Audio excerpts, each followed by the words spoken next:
hang on, where on earth is the C marking? I can't seem to see one anywhere.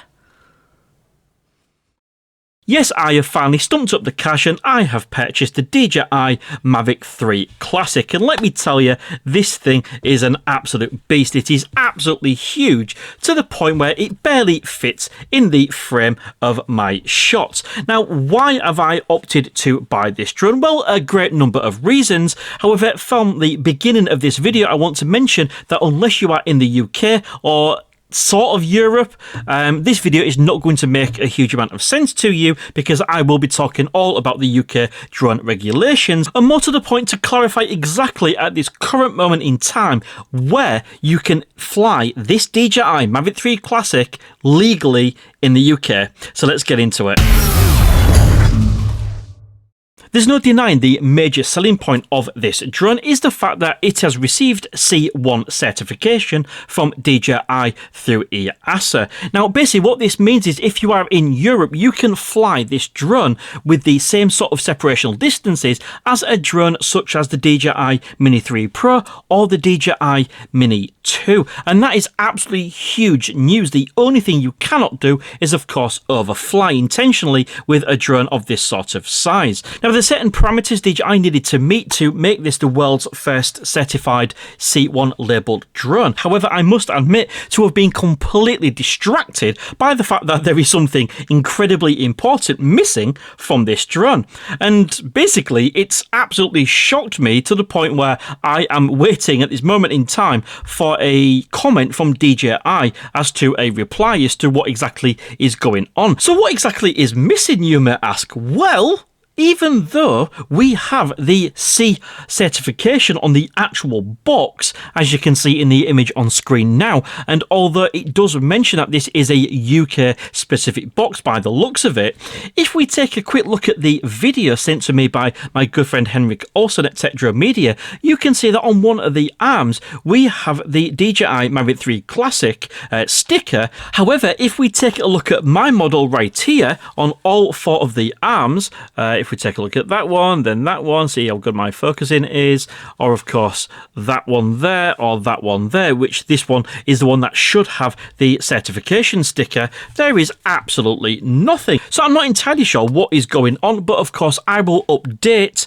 I am waiting for a telephone call back from DJI regarding this missing label. However, from my own personal understanding, of course, if you have bought this, you can fly it at your own risk. I do not offer legal advice. But given the fact that we know that this drone is C1 certified and the fact that it is not a specific etched in label marked on the drone, it is just a removable sticker if you wish, I cannot see why that would affect where you can fly this in terms of separational distances, but it's just something I wanted to make you aware of. So let's get to the point of the video then and talk about exactly where you can fly this C1 certified drone here in the UK and what separational distances are currently in place, and more to the point, what may possibly change in future. Now, just a big shout out to Sean from GAVINHR. He has done an absolutely fantastic video basically explaining all of this, which I didn't actually see until I'd actually already planned this video, but I felt like it was quite important for me to put it on my channel also. Plus, I have reached out to the CAA to get an official response from them. So I'm not going to give you all of the bump, I'm just going to cut straight to what I've received and basically what it means for you.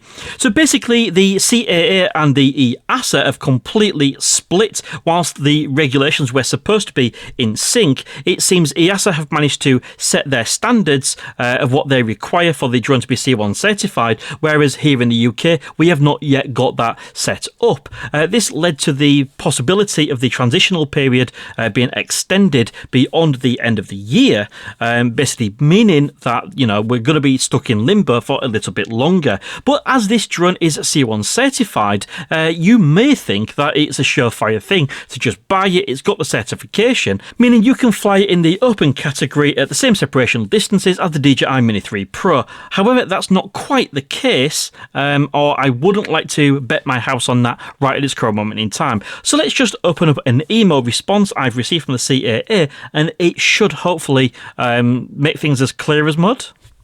So reading this email received from the CAA today regarding 2019/945 Article 42 sets out that the UK will recognise UAS that are class marked within the EU before the UK adopts its own designated class marking standard under Article 3A.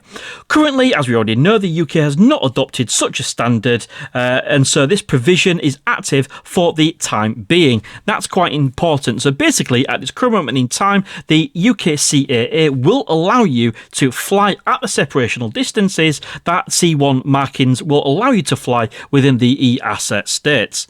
And as you can see there, just following on from that little break, that's exactly what this email says right there. Now, this only applies to the UAS that have been fully assessed in compliance with the EU regulations, as per the reference we mentioned earlier, and which have been officially class marked, which of course they have, even though, as we've already seen, my DJI Mavic 3 Classic doesn't seem to have the label already on it, but according to the box, it is C1 classified. Now, the next bit is a really interesting piece. It should be noted, however, that this provision was envisaged to be a temporary measure and is likely to be withdrawn in due course. This is currently under review and discussions are ongoing between the CAA and the Department for Transport. Any such change to the regulation will be made by the DFT rather than as part of a CAA-led rulemaking task. So basically, there is a bit of a warning there that whilst you can currently fly this drone where we want to be able to, basically, or the whole point of buying it, it is subject to change. But it goes even further. It should be noted that the CAA-led rulemaking process to extend the transition and legacy provisions for non-class marked drones, as we discussed earlier, is in the final stages of drafting with the Department for Transport. So it could easily end up that the new DJI Mavic 3 Classic, if they do extend the legacy period with no provisions for drones such as this C1 certified model, possibly you will not be able to fly it with the lower separational distances beyond when they decide to publish their new guidelines. Now, they do say a decision is likely to be made in November 2022, which of course we are already in, at which point further updates to this provision may also be made, given how closely these two provisions are related. Okay, so basically, I mean, this is just my own personal feeling. This is not any sort of legal advice or anything like that, but I must say, I think it would be pretty unfair, if you wish, for people that have gone out and bought a C1 labelled drone, such as this DJI Mavic 3 Classic, to suddenly pull the rug, if you wish, and not allowing it to be able to fly where we have basically planned for the past 2 years. Now, personally, you may think, right, you're sat here with a DJI Mavic 3 Classic that you might not be able to fly where you thought it was. Doesn't really affect me, guys, because all of my flying is pretty much done out in the open, well away from people, and of course, there are regulations such as if you've got your A2C of C, you can fly it within 50 metres of a built-up area, or with Article 16, both of which I've covered on this channel, so it doesn't really bother me that much. So if you are thinking about the DJI Mavic 3 Classic as your first C1 certified drone, it might be time to just hold your horses and just see what the CAA do advise in the coming weeks as to what separational distances will be allowed. And then going back to the beginning of the video, we still need to clear up the fact that this doesn't have any C label physically on the drone, and we need to get some sort of clarity from DJI. That is the current state of play if you have this drone here in the UK. So hopefully you found this useful. Please do give it a thumbs up and subscribe if you're not already for more content on the DJI Mavic 3 Classic, and please do let me know what you want to see in the comment section below. Thank you very much for watching. See you again soon.